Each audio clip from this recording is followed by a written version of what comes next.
So I thought, well, the only thing that I can do is lay on top of myself and hope and maybe just count to 100 and just try and relax, and hopefully I'll sink back in. This is one of the most important books that I've read for many years, actually, because it's just helped me to remember who I am and why I've come here. And life is very hard to navigate right now. There's so much going on the global stage. There's so many controlled demolitions happening. Like, who do we trust? Can we even trust ourselves right now? And so this book, The Wake Up Call, was gifted to me by a friend, and it came at such an important time. And it's basically the story of a bunch of souls, young angels, basically, that were about to incarnate. They're about to jump into this realm and to contribute towards it. Everything that we know that we are, indigo children, crystal children, whatever you want to call it. And it's about how they encourage each other and how they promise each other that they're going to find each other. We're going to find each other. We're going to remember each other. We're going to encourage each other. And it's a story about Mother Mary and Merlin being almost like guardian angels and protecting us when we incarnate.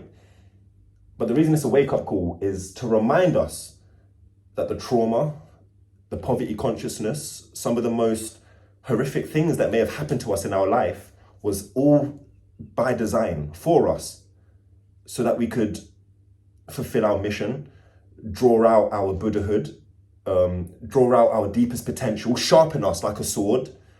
And when we recognize that, when we understand that we chose our parents, we chose the date that we was born, we chose the trauma that we would go through so that we could show other people that we can actually break out of it. Sometimes we do need a wake-up call. And so I highly recommend this book by Sam True, who I have sitting right next to me. Thank you for coming all the way to the sea, to Margate. When I first met Sam, I've only met her once before, I told her how important this book was for me.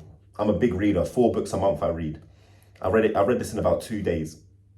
And I thanked her because I just needed the reminder that things are going to get challenging, but everything's happening for a reason, and to deeply trust that your angels are with you. And this book gave me so much clarity to why I keep seeing feathers all the time. Why when I turn on the radio, it's the song that I need to hear exactly when I need to hear it. Or why, for me, the number 27 keeps on appearing everywhere, all the time. And this book kind of allows you to know why that's happening. But when I met Sam and I asked her about this book, she told me something which blew me away, which is, Indigo, this isn't a metaphor, it's not a fable, this happened to me. So we're going to discuss over the next kind of half an hour Sam's journey and how this book actually became here in the 3rd dimension. So yeah, could you explain a bit about your life, Sam, about the wake-up call, how you know Merlin? If you don't know who Merlin is, check Merlin out online, yeah? So yeah, the wake-up call. Yeah, so I was 20, it was back in 1990, and my granddad died. I was really close to my granddad, like really, really close. He was he was like a father figure to me. I've got my dad and I love him, but my granddad I was really close to my granddad, first grandchild and all that. Yeah. So I was special. Yeah. And he died in 1990, and I was absolutely devastated, to the point of crying and not being able to stop. And I cried for 6 weeks solid. And my nan ended up saying to me, you've got to stop this. Your granddad would hate for you to be in this state 6 weeks on. And he's not resting, he's not being allowed to rest because he's so worried about you. So you have to stop crying. Wow. Which was powerful, really powerful. And I did sort of snap out of it. I mean, I was still sad, but I did snap out of it. And then one night I went to bed as normal, and just went to sleep. not even thinking about my granddad, not thinking about anything really. Just went to sleep, listening to the radio. I always used to play the radio at night. The clock radios, you know, back in the 90s, the clock radios, put it on to sleep for 59 minutes. And I drifted off to sleep. And I remember the next thing that happened was I was floating towards, up into the corner of my bedroom, into what appeared to be a white light. And I instantly went into panic because I thought, oh my God, I can't control this. I can't stop it from happening. And I went through the white light in a really fast manner, and it was like a tunnel of white light. And as I got to the other side, I saw my granddad. My granddad was there, and I leapt into his arms and gave him the massive hug. And he was like, "Come on, I'm letting you know I'm okay, and I'm just gonna show you around. I'm gonna show you what it's like." And I went on the journey with him to the Great Halls of Knowledge. Wow. And I went on the journey to the reunion halls and the what I write about, the contemplation gardens and the cherub gardens, and then he introduced me to Merlin, who was such a powerful energy, but a very warm, welcoming energy. You know, I felt very safe. Like a fatherly love. Yeah. And I felt very safe in there. I think I felt safe because it was my granddad, and I know my granddad. But I felt I just felt very safe, and I felt very at peace there. It's an energy that you won't find here. You know, people can be at peace here, but it's not the same energy. And then he took me to the reunion hall, like I said, and I watched people coming over from the earth plane, and how they were treated, and how if you go over suddenly, like with a heart attack or an accident or something like that, they have a hospital, and your soul gets to rest and adjust to the different frequencies, surroundings that they're in.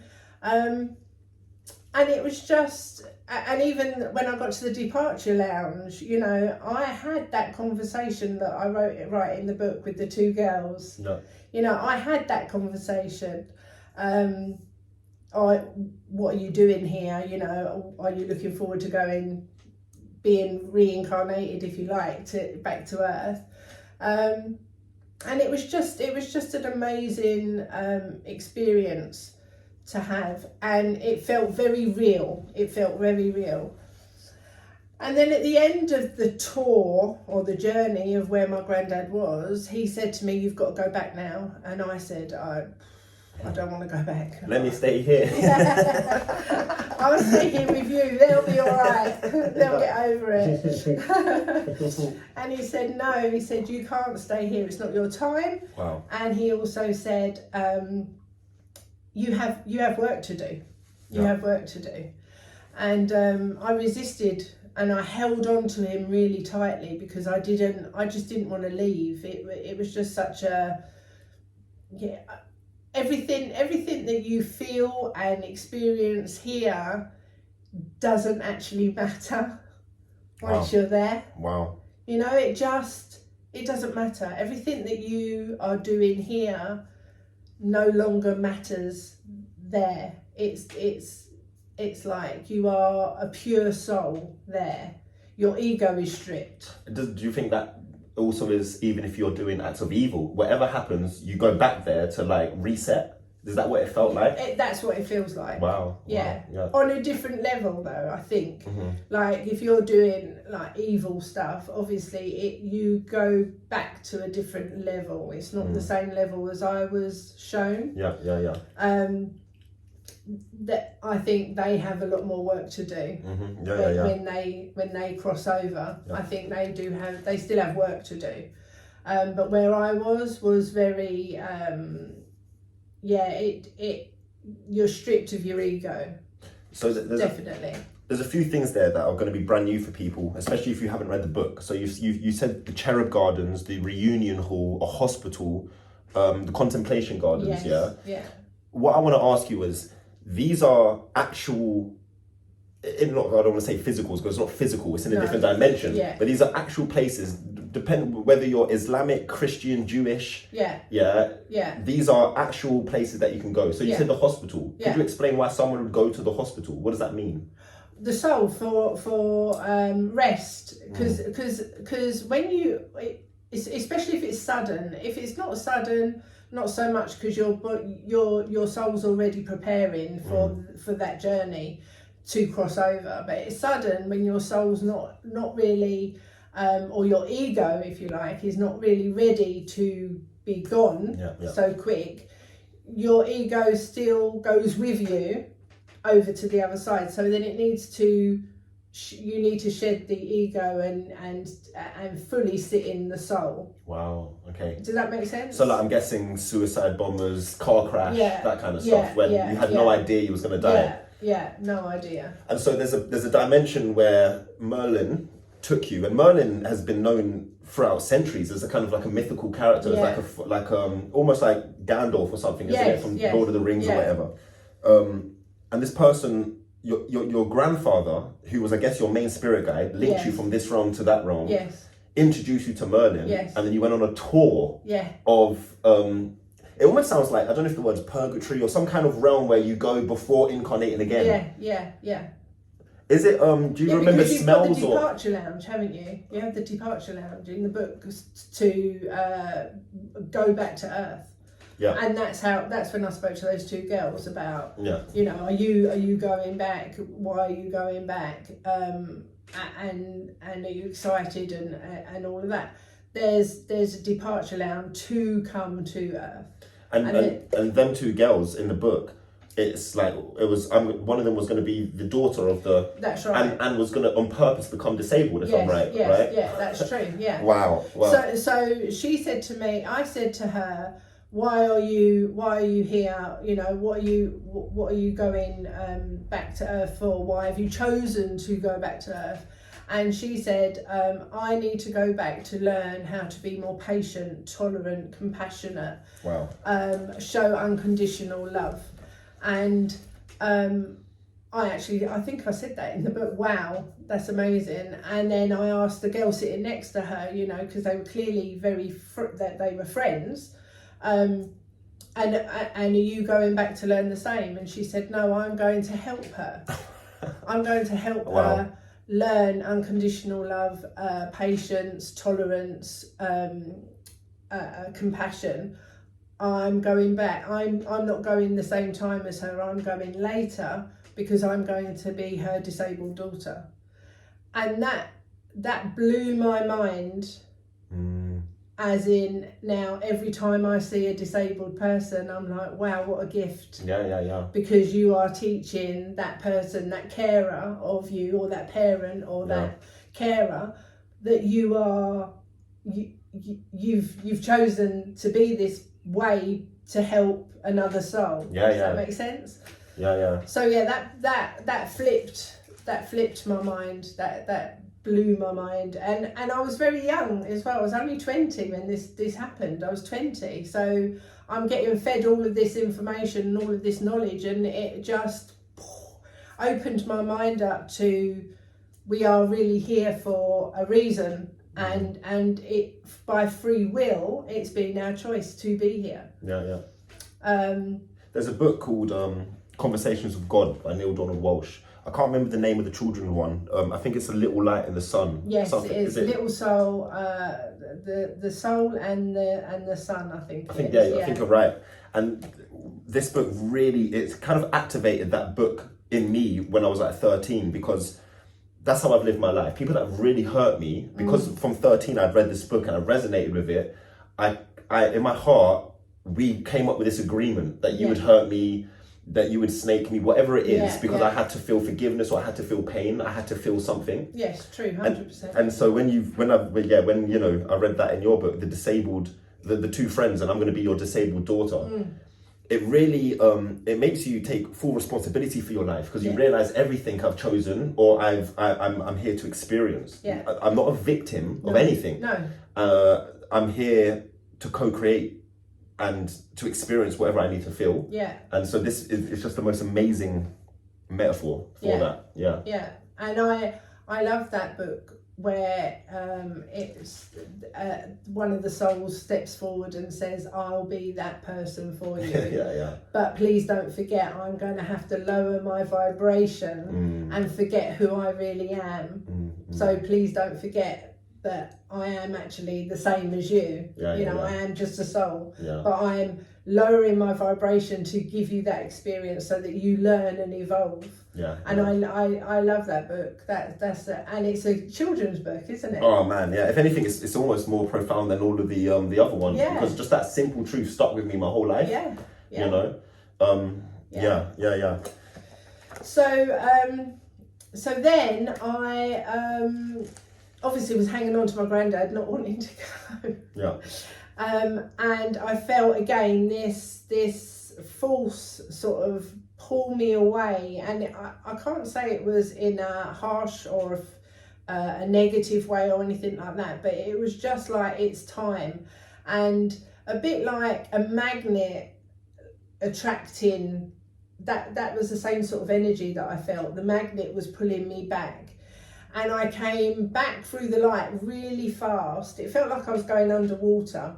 Which comes from, again, I've written it in the book, like when you reincarnate, like Z felt really heavy in the book, didn't he? Coming down, everyone felt very heavy and tired. That's how it felt. I felt like I was going underwater and it was heavy and dense. So from being somewhere so light and then having to come back through the light and get heavy and heavy and heavy was the only way that I could really explain it or write about it. But I think I came back so fast or too quick that I found myself standing at the end of my bed looking at me asleep in bed. So this is like astral projection, isn't it? Yeah, really? Yeah, this is when the spirit leaves the body. Yeah, exactly that. Exactly that. And I was 20. I was very scared because I didn't know how to get back in. I'm standing in my bedroom thinking, how do I can see me asleep. If my mum comes in to wake me up in the morning, she's going to see me asleep, but I'm actually standing here looking at my mum. All of these thoughts, 100 mile an hour thoughts were going through my head thinking, this is a dream. I'm going to wake up soon. I'm imagining this. This is not real. And, all of the things that your conscious mind, when it wakes up, starts trying to process. Hang on a minute. You're not meant to be there when your body's there. It's just, it's just. That must be petrifying. I was really scared. Scared. And so I at 20, I'm thinking I must have come out of a hole. There must be a hole somewhere in my body that I came out of. So I went up and down my body, feeling my body, trying to find a hole. Yeah, trying to find something, a hole of some kind to get back in. Wow. A bit like I don't know if you watched the film Cocoon. Have you watched the film Cocoon? No, I haven't. No. So Cocoon is like these aliens that accidentally come to Earth, and they are in a cocoon shape, and but they break out and they're just these light bodies, and then they put on a meat suit that looks that looks human. My kind of film. You must watch it. Cocoon. But it is a bit like that. Like I was trying to find something to get back into our body, to your body. And that's the other thing that I learned, that we aren't in our body. We're all of it. We're not in our body. We're all of it. So we are the body and the spirit simultaneously. Yeah. Okay, Yeah. so So we're not inside our body. Yeah. We're It's all every around. atom is Yes. we ignite every atom of it. Yeah. Yeah, it's a hard concept. It is. It's really hard. Very deep. Very deep. Yeah. But and then obviously there wasn't any hole or anything, so I thought, well, the only thing that I can do is lay on top of myself and hope, and maybe just count to 100 and just try and relax, and hopefully I'll sink back in. And that's exactly what I did. And I'm a side sleeper, so I was sleeping on my right hand side, and I had my hand on my So this is your body, not your spirit. Yeah. Your physical body, So you're my looking at. physical body, I was laying on my side, laying on my side, and I mimicked how I was laying and laid on top. And still, even in my head, I'm like, this is a dream. This is not real. This is not happening. I'm imagining this. And I mimicked on top of my body, and mimicked how I was laying, and then just counted to 100 really slowly, and then was like, right, open your eyes, like open your body eyes, not the spirit eyes, open your body eyes. And I did open my eyes, and I was like, right, wiggle your fingers. So I wiggled my fingers. I was like, okay, I think you're back in. Wow. I went to sit up and realised that my legs, my spirit legs, were still up in the air. So then So you're half in, half out. Yes, I'm half in, half out, and that is the time that I actually really shit myself, because I was like, how I can't. Yeah. So I was just like, close your eyes, go back to sleep, count to 100. So there's like 4 sets of legs you're seeing. Yeah. Oh. Your body legs are still where they were. Yeah. But your spirit legs. The feeling of your legs being still up in the air, just like not quite grounded.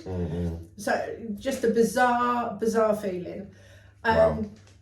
And then I counted to 100 again really slow, and this time, instead of opening my eyes and wiggling my fingers, I was like, wiggle your toes. Yeah. Wiggle your body toes. Yeah. Make sure you're in, which I was. I wiggled my toes and was like, right, you're in.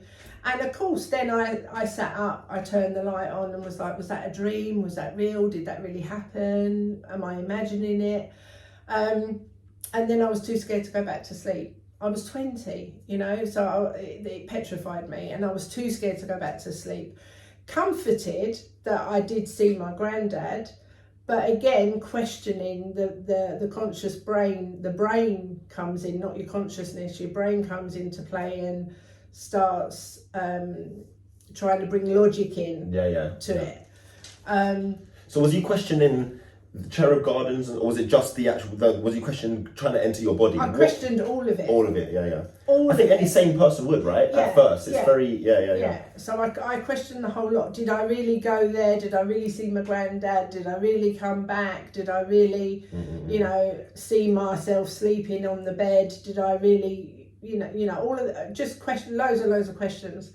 And then I didn't go to sleep because I was terrified it was going to happen again. And then, and obviously my brain was awake, and it was saying, danger if you go to sleep. Don't go to sleep, it's going to bring danger. So I didn't go to sleep. And then I heard my mum's alarm go off, and I went straight into her and said I've had a real, I called it a bad experience because at the time it was terrifying, and she was like, oh my God, what's happened? Did you have a dream? And I said, it wasn't a dream, it was real. And then I told her everything, and she was like, well, how do you feel now? And I said, I don't feel here. I feel here, I'm on autopilot, but I don't feel here. And she had to go to work, but she said, take it easy, don't do too much today, and stuff. And I did. I sort of pottered around the house, again, having these flashbacks of me in the Great Halls of Knowledge and the reunion hall. How do you even go back to reality after that? It's like... It was crazy. It was crazy. And I'm glad my mum didn't think that I was crazy and had me sectioned. Yeah. Which could have happened. Or have you been taking drugs? Yeah. So I just, I was glad that she was, obviously she believed me because of the authenticity that I gave of that story. Yeah. And she believed me and didn't think I was crazy. She believed that I had that experience. And then when she came home from work, she had said to her friend about my experience, and her friend gave her a number of 2 mediums. And she came home and said, would you like me to call them? They'll explain a bit more about what's happened. And I said, yes, because I'm terrified to go to sleep tonight. So she phoned them and we arranged to go and see them on, so this was on a Monday night, and then we arranged to go and see them on the Thursday. So we did. We went and saw 2 amazing people who are friends with me to this day, and wow. They sat me down, obviously could see that I was terrified, did my numerology. Do you know what numerology is? I know bits, but we're going to go into this. Yeah. So she did my... Like your life path number, that kind of stuff. Yeah, my life path number. So she did my numerology and said that I was born to learn about the mystery of life. And I was born to do this, and I was born to be spiritual, and I was born to be on this mission and stuff. And I basically just turned around and said to her at the age of 20, well, that's very nice. If that was my free will before I was born and I chose to do that, I must have been on drugs up there. Because I don't want to do it because it's too scary, and I just want to carry on teaching people to ride horses and have a simple life. And she laughed and she said, well, they give you three knocks to work with spirit. And that was your first knock. So you could, if you wanted to, ignore it, block it out. Keep your eyes closed to it, yeah. Wow. Totally. Or you could do something with it. And then she said to me, but what I will tell you is you'll be 24, 25, and something will happen and you'll have to do something about it. Wow. And I was like, well, you've just said I could block it all out and not answer the call. And she said, but I'm getting told by spirit that something will happen and there'll be something, you won't be able to stop it. It's going to happen and you will have to do something about it. And I was like, oh, okay then, but 4 or 5 years later is a long way away. I'm only 20 at the time, so I was put it back to the back of the mind. Exactly. Forgot about it. And so basically, that is why I ended up years down the line writing the wake up call. Wow. To share my experience of the journey that I had with my granddad, and then meeting Merlin and being in that dimension, and I remember it as if it was yesterday. It's not faded, even that feeling has not faded.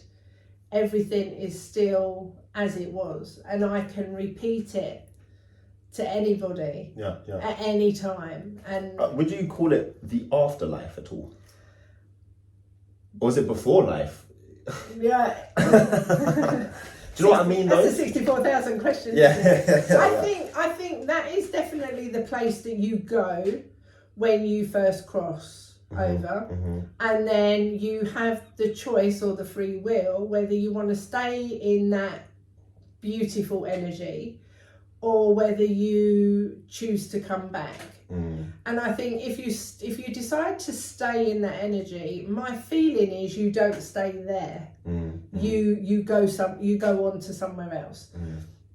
But if you do want to come back, then you stay there and you rest and you recoup, and you then decide, maybe what lessons you'd like to learn this time yeah. around, what experience that you'd like to have, and also it's going to blow your mind. Also, what era do you want to come back in? Do you want to come back in 1918, 1920, 18? It's not chronological. 1800s. You know, when do you want to come back? Wow. And live that life. So yeah, it's not chronological. Yeah. What I love from the book as well is this kind of ideology that we can incarnate for our own personal spiritual development. Yes. And we can we're also being asked to incarnate because of the density of this realm is winning. Yeah. And so it's like Merlin has asked who's willing to go with our protection to contribute towards bringing it back to love. Yeah.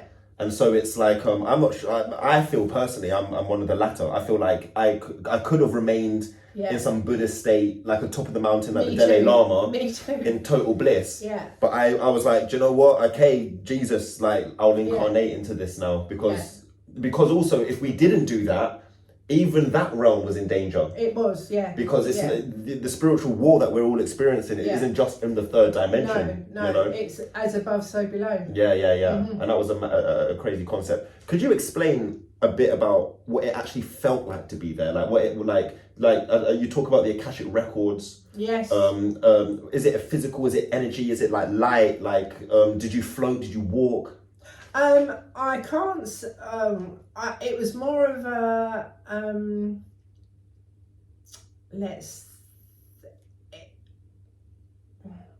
It was walking, but it was not this walking. Yeah. I get you. Yeah. It was walking, but it wasn't this type of walking. You're very, very light. Mm-hmm. You know, you're not in this density, and you're not in this earth realm, which is very heavy and dense, and obviously has gravity. There is gravity there, but it's not the same as here. So when I say we walked around the gardens and we did, but it's really hard to explain the sort of energy that was different, but it was just very lighter, I suppose. And you're very light as well, because you haven't got,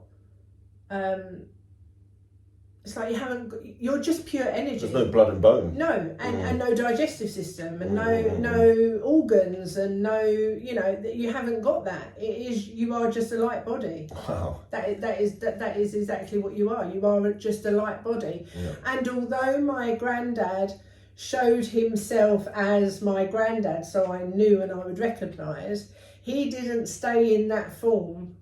He changed, went into the light body. Is it a bit like when you have a dream and sometimes I know I'm speaking to my mum, but for some reason it's an African man? Yeah. But I know it's my mum. Yeah. It's like, is that kind of like, that's your granddad? At first he introduced himself as your granddad. So that I could recognise him and not be scared. And then he kind of like terraforms into who he really energetically to the light body. Wow. To the light body. But then his energy stayed. So I still knew it was my granddad because of his energy. Does that make sense? Yeah. And even Merlin, like I say, Merlin had a far more, not that he likes the word superior energy, but he was advanced maybe, more charged, or just a more. It was a stronger energy. It was definitely a stronger energy, and you knew that he had so much knowledge of what was going on above and below. He walked with it. He literally walked with it. So it was And Merlin was from kind of like in a hierarchy. He was giving guidance to, for instance, Archangel Raphael and Michael or Michael. Yeah. So he, in a sense, he was a leader of them. Yeah. So like the top or like archangel. a father figure. A father figure. Wow, Father wow, figure wow. for them. Yeah, you know, everyone would go and see Merlin or Mother Mary. You know, they were above those. And like in my book, Archangel Michael was like, "Are we not going to fight?" You know, and Merlin like, "No, we're not going to fight. We're going to do it a different way. Fighting's not going to get you anywhere, but it's still going to be a battle." And if I remember, Archangel Michael, he got sent to go and check like something what was happening on the front lines. Yeah. And he came back a bit nervous, if I'm right. It was like, it's getting pretty serious. Yeah. And so we're gonna have to really recruit as many people as possible. That's right. Wow. That's right. Yeah. And it is serious. Yeah, very much so. It is. Yeah. You know, and nobody can tell me any different because I've been there. Yeah. And I felt that. So I know that we're either here to be on this mission, or like you say, be here to evolve and personal soul. our soul. Yeah. Do you think, say that I don't believe there's 7 billion people on the planet, say there's 3 or 4 billion, do you believe all of us came from the cherub gardens? Like, do we all of us go, is that like a place where we all go, or are there souls that aren't, you know? So some of my friends recently, when we talk about this book, it's like, do I recognize you, or no, I don't recognize you? Do you know what I mean? Yeah. I think I believe that all of us that are awakening, maybe now, have come from there. I also believe that there's other species that walk amongst us that are part of the other side. Does that make sense? Yeah. I'd say like the Nephilim or something like that. You know? Okay. Yeah. And so then you're not going to catch Nephilim in the hospital or the contemplation gardens. No. So this is like a realm for the so-called light workers, Yes. or I actually call myself a shadow worker, but it's the same, like people that can Same just deal. thing, yeah. You know, Yeah. same thing. Yeah. It's like a safe place that we go to recharge. Like go to sleep. When we go to sleep as a human, we go and get refreshed and we're ready for another battle. Yes. Wow. Yes. Wow. Okay. Yeah. Wow. I believe that. I believe that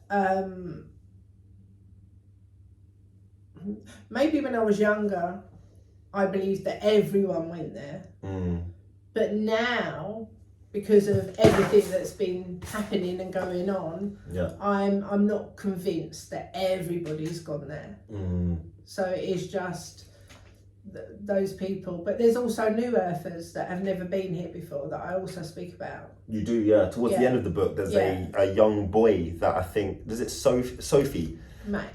Yeah, but is it Sophie that meets Mac? Yes. So Sophie's one of the main characters, and Sophie, if I'm okay, is you, Yeah, right? yeah. So if you found out first, but yeah, just before you reincarnate, you meet a very young soul, and so this is interesting because I've got many friends that they're awake, but I wouldn't call them enlightened to what's happening. Yeah. And they're awake, and it's like I feel your soul is ancient but young at the same time. Yes. And I think just to be aware of this kind of stuff which is happening in the planet, you have to be quite ancient.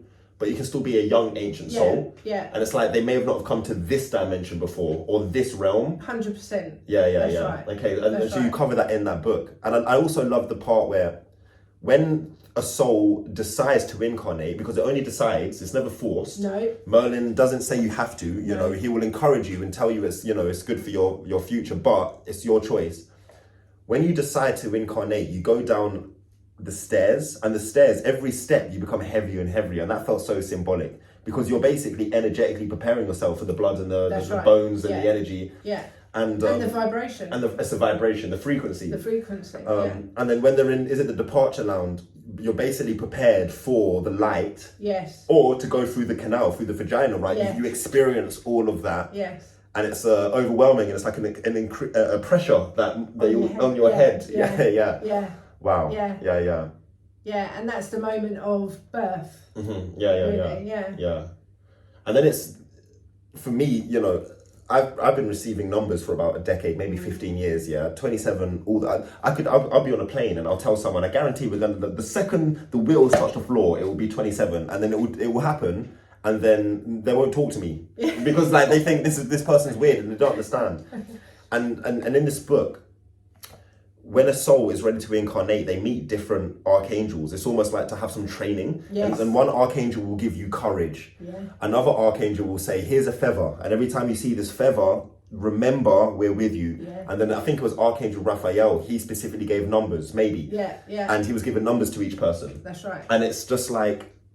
And colours. And colours and whatever it is. Like, we all have such a unique thing. And keys. Yeah. Yeah. You know, like... The key to our own wisdom. Wow. Yeah. Key to our own wisdom, because they're all different. Yeah. Every single person that in the book that came to Earth has their own different shape. Some feel heavy, some feel light. Yeah. So that they're keys, and we forget that when we're born, obviously, and then we hopefully wake up and find our key and unlock it to then share out. Wow. Yeah. Which is in the second book. Yeah, because in this book, obviously, we don't actually get to follow the stories of them once they incarnate. No. It's all about the preparation, yes, what it feels like, the courage required, and knowing that you will find your soul tribe. And hope. Yeah. And so you're saying in the second book, we kind of maybe hopefully go a bit more into what it's like to be the incarnated. Yeah. Wow. Yeah. And also to... So in the second book, what I've written is that Sophia is really angry at Merlin and is like, I never asked for this, I never asked to be here, and Merlin's like, oh, there's your ego again, because actually your soul wanted it, you know? Mm-hmm. Yeah. And it just, again, it snaps you out of your ego into what your natural mission was. Yeah. Is to have, to come and show the world love, really, and to break through the hardships that you've got. You know, I've even in the last month since reading this, things that I'm personally struggling with, I just take a deep breath and I'm like, you chose this, you chose your parents, you chose this suffering, and it really just lifts off a lot of weight, and it really resonates with me as a Buddhist, because we have to take full responsibility for our life. And a lot of people don't resonate with that truth because they were born into hardship. And they're like, well, how can I take responsibility for the hardship I was born into? Yeah. But if you open up your heart and you believe that maybe I chose to reincarnate into that family. You know, my great-grandfather was a paedophile cult leader. You know, like there's people that are born into like Freemason families where it's just torture. Why would we do that? Why? You know, and it's only until you take responsibility and you actually recognize you had a conversation with these people, you know, it's like you, the abuser, you had a contract. Yeah, and I have those conversations a lot with people who say, you know, how comes I chose then, you know, to be abused or to be sexually abused or to be beat by my domestic violence. Yeah, so much stuff. Exactly. You could go on, and it's like, actually, you did choose it. Your soul chose it. Your ego didn't choose it, and your ego wouldn't choose it. But your soul chose it to either teach them something or give you the lesson of it, having that experience. You know, and that can be really hard sometimes for some people to grasp. You know, why bad things happen to me. It's easier also to have someone external to blame. Yeah. My evil granddad that was a paedophile or whatever it is, them stories. When and instead of taking full responsibility. And also not asking yourself the question of, what did I learn from it? What did it teach me?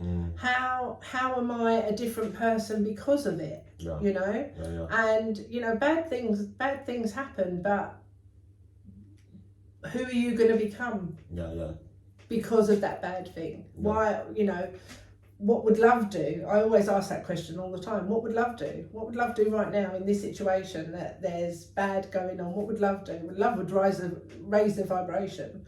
Love would be kind, you know. Can you remind me what love stands for? Love stands for, well, this is what Merlin told me. So Merlin said, you do know what love stands for? And I said, no, I don't. And he said, it stands for let our vibration expand. Man, let our vibration expand. Yeah, Which because is love. anything Which is love. opposite is fear, hate, Yeah. contraction, isn't it? Like contracting. Yeah. Wow. Yeah. Yeah. And again, that since that experience, I have tried to live that way. But it's only as I've got, when it first happened, I didn't talk about any of this because I was young and I just thought people would think I'm just a bit, crazy. Yeah. But the more spiritual experiences that happened to me, and I had to then grab the gauntlet, if you like, and say, okay, I'll do it. I'll do, whatever this mission is, I'll do. And I started to talk to people about it, and I started to meditate, and I joined spiritual groups and spiritual circles, and I started to learn how to control the energy and stuff, and learn more and more about it. And now I'm in a place, well, when I wrote the book, it was 2016 when I wrote the book, because at that point I was needing to read a book to help me, and I just thought there's no book out there like this one. Yeah, no, there's not, no. Well, not that I've come across anyway. I know I've read a lot of spiritual books. Other than that one we spoke about, The Soul and the Sun, that's the only thing, that the idea of like a conversation happening before you incarnate, and having faith in whatever happens, so that's the only thing that I've... And not one that's been a real story. Yeah. Do you know what I mean? I mean, this, it's under fiction fantasy, but it is my story. It actually happened to me. And you wouldn't know that unless you're watching this right now, because you don't speak about it in the book. No. It is in a sense, it is a fable. It's a bit like the Celestine prophecy of the alchemist, which is it's like a story that brings spiritual truth to you. Yeah, exactly. But actually, this is why I thought this was an important thing, the conversation to have, because actually it's very real. And like you said, you went to spiritual circles, you developed your skills, and that's hopefully one thing we can offer other people, to be able to work with Sam, to develop your skills, to learn about your own powers. What do you offer people? I know you do some hands-on healing. You do like spiritual therapy, right? Yeah. I do. I've got courses and programs where I help you develop your own spirituality, personal development, because that works hand in hand with spiritual. Really, it's hand in hand. You can't have personal development and not have a spiritual thing alongside, grounding thing next to it. Yeah. So I do lots of I used to do lots of meditation classes and stuff like that. The healing, I did a circle, and we used to do at the end, everybody loved my healing earth meditation, because I would do it. So we're not listening to a CD. I would do it, and I would take everyone into different countries. Wow, and like a guided meditation. And drop in love bombs. That's what we did. We just dropped love bombs, but we would go deep into the ocean and see the whales and just drop love bombs everywhere, and take all the plastics out of the ocean and the oil, and we'd scoop all of that up. So it was proper healing. And very, very powerful. And I'd love to do that again. I just haven't done it for a while because I've been doing other things. But that's something that I would love to do again. And just get it bigger, so that more and more people were joining in that meditation of doing it. I'd love to do that. But if someone was feeling quite lost, or they felt they needed someone to speak to about their life and trying to navigate this, but from a spiritual perspective. I spoke to you when I first met. I said I think my mum is someone that would be amazing for you, because my mum's gone through so many things, but only if she was to speak to like the NHS about this, she'd be sectioned. Yeah, like, yo, I've gone, there's these beings in my house, or I think I've been with Merlin. So in a way, what you can do for people is also offer them spiritual therapy, right? Absolutely, And but bringing them back to themselves. Yeah. Okay. Yeah. Wow. Yeah. Amazing. True Wellbeing is my website. Can you just spell that for them? How do you spell that? TREW. Yeah. Well, as in WELL, being. Okay. .com. Yeah. And that tells me that'll tell you about me and my life as well, and the things that I offer.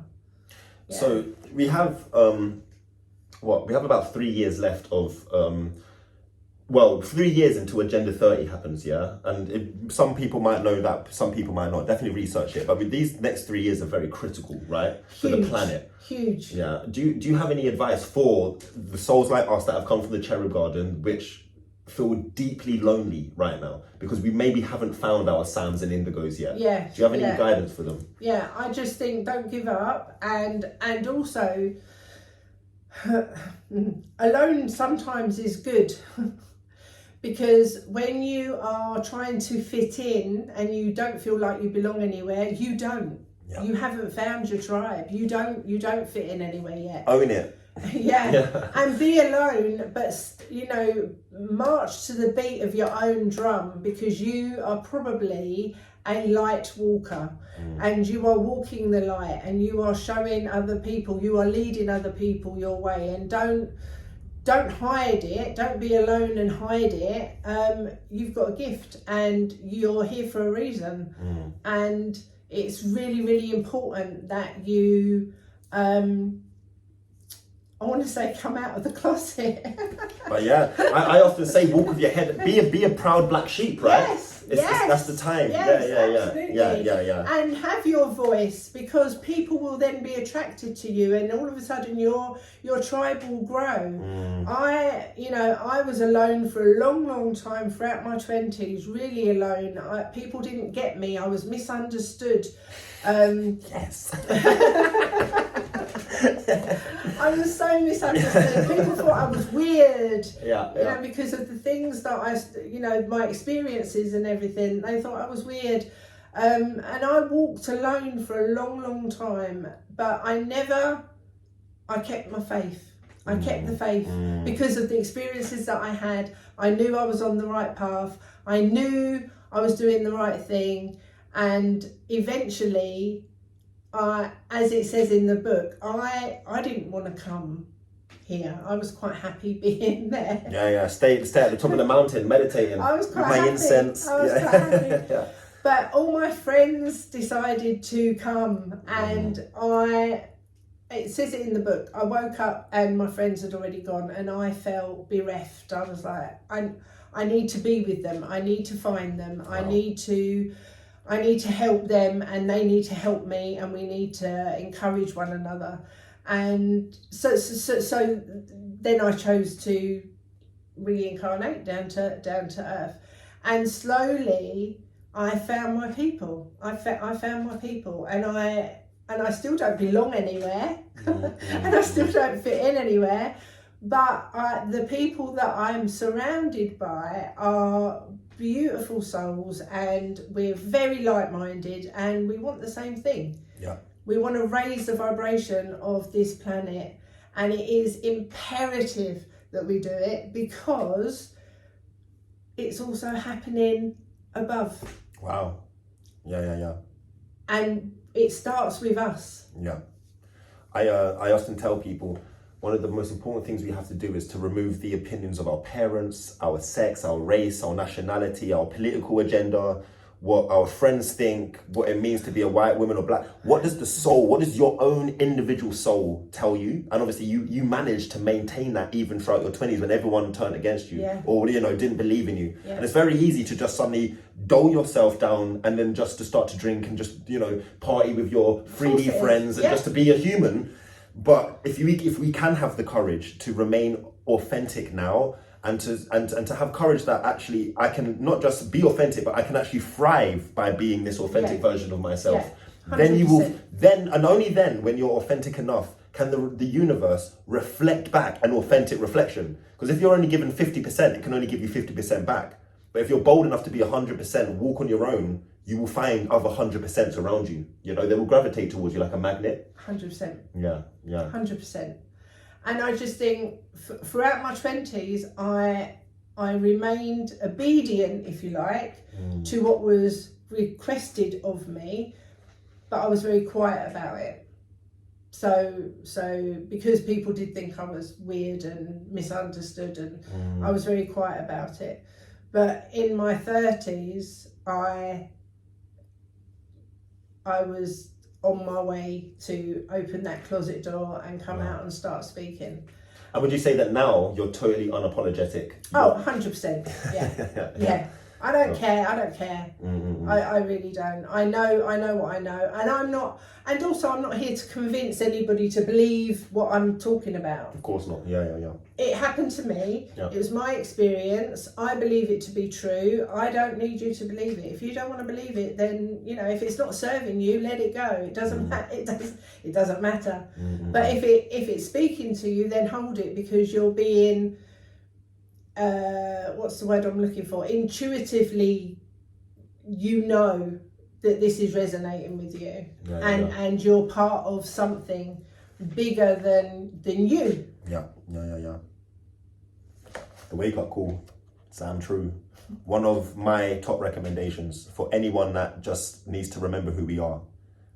There's a lot of jibber jabber and new age bullshit out there, but I'm telling you now, Sam's energy, just being in her frequency, I feel very calm and grounded and excited for the future, because I know that it's our time now. The black sheep, the people that had to remain quiet, it's our time. We're no longer are we surviving. It's time that we thrive from this. So I love get out of the fear as well. No more fear. Yeah. No more fear. The fear drags you down. It gets you into a lower vibration, and then it's all doom and gloom. You can know what's going on in the world, and and having the darkness, and you could know all of that, but still keep your vibration high. Still stay in the love.